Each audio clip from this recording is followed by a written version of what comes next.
কসম খাওয়ার কারণে, বেলালের মতো ব্যক্তিত্বের মর্যাদার কারণে আল্লাহ রাব্বুল আলামিন টাইমকে স্থগিত করে দিয়েছেন। আপনি মুহাম্মাদুর রাসূলুল্লাহ সাল্লাল্লাহু আলাইহি সাল্লামকেও খানা খাওয়া এখন বন্ধ করতে বলছেন, বলেন সুবহানাল্লাহ।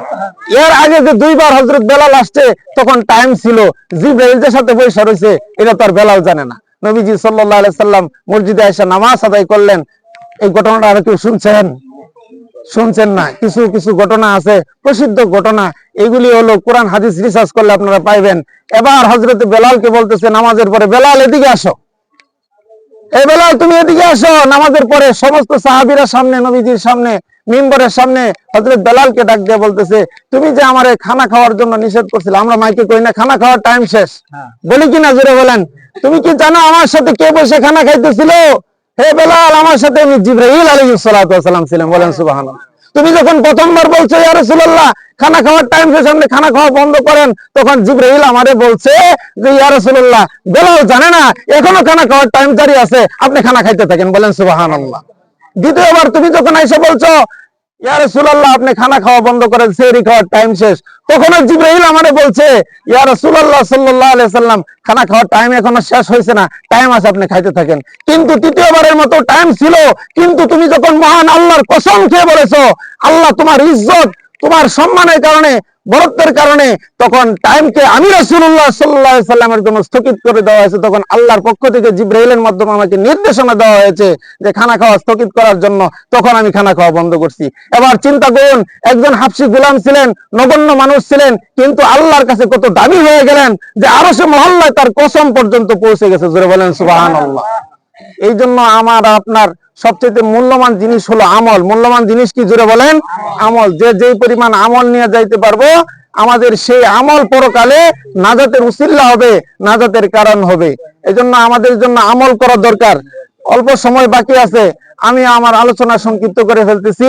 এই জন্য সম্মানিত মুরব্বিয়ান একরাম, আমরা সবসময় যে ব্যস্ততায় থাকি, খেতে খামারে, কৃষিকাজে, ব্যবসা বাণিজ্যে, সময় মতো নামাজটা আদায় করবো তো ইনশাআল্লাহ।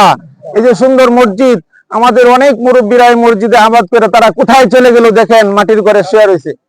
হ্যাঁ, মাটির ঘরে শুয়ে রয়েছে। আমি 2 মিনিটে শেষ করে দিতেছি, অন্যান্য কার্যক্রম আসতে শেষ করবেন। হ্যাঁ, আমরা এই মুরব্বীদের প্রতি খেয়াল করি। এই যে আমাদের মর্যাদা ছিল, আরো অনেকেই ছিল আমাদের, এরকম রফিক কাকার আব্বা ছিল, আমরা ছোট সময় দেখছি তারা মুখে এসে আজান দিত, নামাজ পড়তো। আমাদের করমৌলভী দাদা মসজিদের বারান্দায় শুয়ে রয়েছে। আমাদের অনেক মুরব্বীরা এই মসজিদ আবাদ করে যারা, তারা আছে কোথায়? আমাদেরও যাইতে হবে। কি বলেন? মরবো না এরকম কেউ আছেন যে আমার সার্টিফিকেট আছে মরবো না? তাহলে ফজরের নামাজে জামাতে মুসল্লি কেন 4 জন 5 জন 8 জন হয়? 5 ওয়াক্ত নামাজ সবাই পড়বেন তো মসজিদে আসে ইনশাআল্লাহ।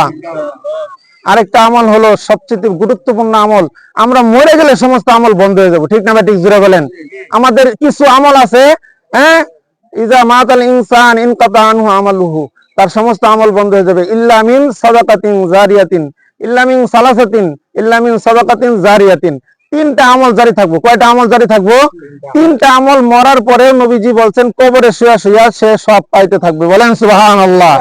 তার মধ্যে একটা আমল হলো আমাদের যে কষ্টের উপার্জন, মাথার ঘাম পায়ে ফেলে উপার্জন করি টাকা পয়সা, আমরা এই অর্থ থেকে যদি কিছু অংশ, একটা ঈদের টাকা, মান বানা লিল্লাহি মাসজিদান বানাল্লাহু বাইতান ফিল জান্নাহ, কেউ যদি মসজিদের জন্য একটা ঈদ গাছটা দেয়, একটা ঈদের টাকাও দেয়, একটা ঈদ 10 টাকা বড়, ঠিক না?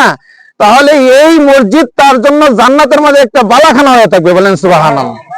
একটা বালাখানা এই দুনিয়ার চাইতে আরো কোটি কোটি গুণ বড় হবে, বলেন সুবহানাল্লাহ।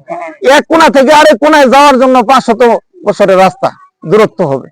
তাহলে এই বালাখানা পরকালে আমাদের দরকার আছে না নাই বলেন? দুনিয়াতে একটা টিনের ঘরের লোক একটা হাফ বিল্ডিং করতে পারতাম, একটা হাফ বিল্ডিং এর লোক একটা যদি ছাদ করে করতে পারতাম, যদি 2 কাঠা জায়গা কেনা হয় তাহলে আর 5 কাঠা যদি কেনা পাইতাম, তো পরকালে দরকার আছে না নাই? যে জিন্দেগির শুরু আছে শেষ নাই। এই জন্য আমাদের সভাপতি সাহেব আছেন, মসজিদ কমিটির 2-4 কথা বলেন। মসজিদের আমাদের সবসময় ঈদের মাঠে আমরা কিছু কালেকশন করি, আজকে কিছু বেশি বেশি দিব, রাজি আছিরা সবাই ইনশাআল্লাহ? আল্লাহ দিলে কমায় না, দিলে আল্লাহ বরকত দিয়ে দেয়, বাড়ায় দেয় আল্লাহ তাআলা। এই জন্য এখন আমার কথা শেষ করতেছি, বাকি আপনাদের যে কালেকশন আছে করেন ইনশাআল্লাহ। আল্লাহ তাআলা আমাদের সকলকে 2-4টি কথা বললাম আমল করার তৌফিক দান করুন, সকলে বলেন আল্লাহুম্মা আমিন।